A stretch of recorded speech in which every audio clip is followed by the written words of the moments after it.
Җомга көн чыгарылышыбызны җырлы бүләк тапшыру белән алга таба дәвам итәбез. Бу көннәрдә гомер бәйрәмен каршылаучыларның һәр кайсына ихлас теләкләребезне җиткерәбез. Саулык, сәламәтлек белән имин көннәрдә, якыннарыгыз янәшәсендә бик бәхетле булып яшәгез дибез. Ә хәзер әйдәгез безгә килгән хат белән танышабыз. Сезгә Мамадыш шәһәреннән Сәлимә Гаянова хат яза дип башлана ул. Хат язуымның төп сәбәбе бер туган кечкенә сеңлебез, Теләче районы Айдар авылында яшәүче Гайнетдинова Нурсинә Солтан кызының гомер бәйрәме, туган көне, аның 50 яшьлек юбилее. Без якын кешебезне бәйрәме белән ихлас күңелдән котлыйбыз. Сеңелем, сиңа озын гомер, нык сәламәтлек, кайгы хәсрәтсез көннәр, балаларыңның игелеген күреп, оныгыңны сөеп, яратып яшәргә язсын дибез. Котлы булсын юбилеең, юлларыңа гөлләр сибелсен. Табигатьнең һәрбер таңы сиңа гомерлеккә саулык китерсен. Олыгаябыз диеп, һич уфтанма.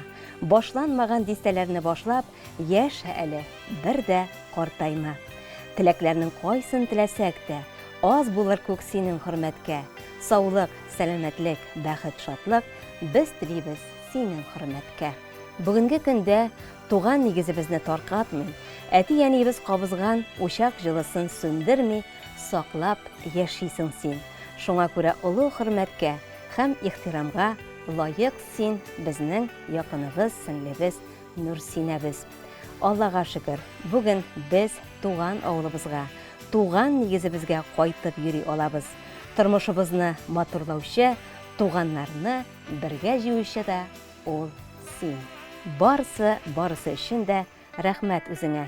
Сеңлебез Нурсинә, гел безне якын итеп, кунакка чакырып торуың өчен ихлас рәхмәтләребез. Сеңелем, сорасалар әгәр хатын-кызның уңганы нинди диеп, нәкъ безнең сеңлебез Нурсинә кебек дияр идем баш иеп. Ник дисезме? Җавап гади. Үзе тырыш һәм уңган, әйтерсеңлә хатын-кызга үрнәк өчен ул туган. Озын-озак сөйләп тормас, әйтер фикерен өзәр, дус-ишләрен шаккатырып, шигырен яза, гармунын уйный өздереп. Матур итеп утырта ул бакчасын, балалар интекмәсен диеп, табып тора акчасын.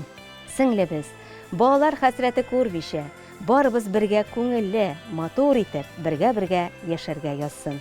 Ихтирам белән Мамадыш шәһәрендә яшәүче Сәлимә Гаянова диеп тәмамланды котлау хаты. Теләче районында гомер итүче, бүген үзенең 50 яшьлек юбилеен каршылаучы юбилярыбыз Нурсинә Солтан кызы. Якыннарыгыз язган котлаудагы ихлас матур теләкләр тормышка ашсын. Сезнең арада туганлык җепләре еллар белән һаман саен ныгысын. Бик бәхетле булып, саулык, сәламәтлек белән озын-озак гомер итәргә язсын сезгә диеп телибез.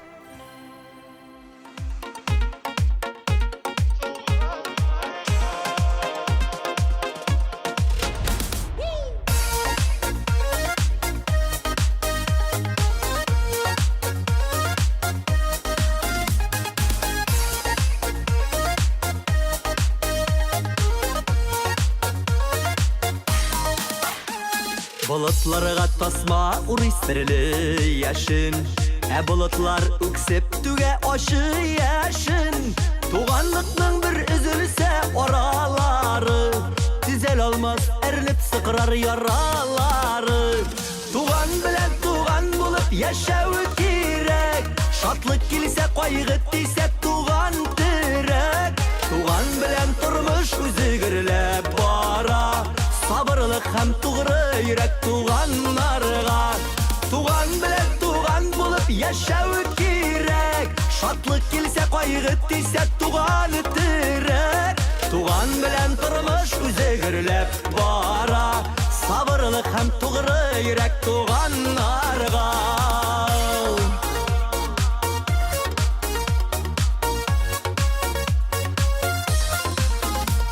Яшен сыйпап юатса да булытларыны, булмас инде элеккедәй җылытканы. Туган Базарда ятлар килеп юатмасын. Туган белән туган булып яшәү кирәк. Шатлык килсә, кайгы тисә, туган терәк. Туган белән тормыш үзе гөрләп бара. Сабырлык һәм тугры йөрәк туганнарга. Туган белән туган булып яшәү кирәк. Шатлык килсә, кайгы тисә, туган терәк. Туган белән тормыш үзе гөрләп бара. Сабырлык һәм тугры йөрәк туганнарга.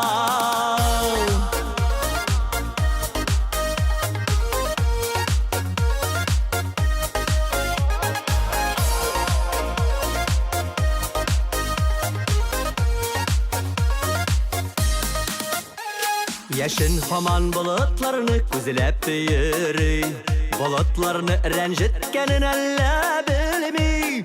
Туган белән туганлашу күркәм гадәт. Туган җебен эзмәгәнне көтә җәннәт. Туган белән туган булып яшәү кирәк. Шатлык килсә, кайгы тисә, туган терәк. Туган белән тормыш үзе гөрләп бара. Сабырлык һәм тугры йөрәк туганнарга.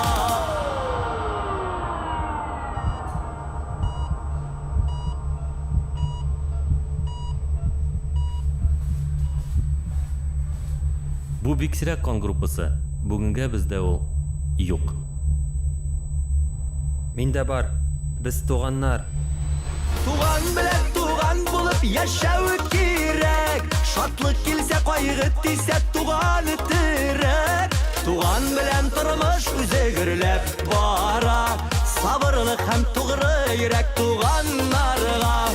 Туган белән тормыш үзе гөрләп бара. Сабырлык һәм тугры йөрәк туганнарга. Сабырлык һәм тугры йөрәк туганнарга.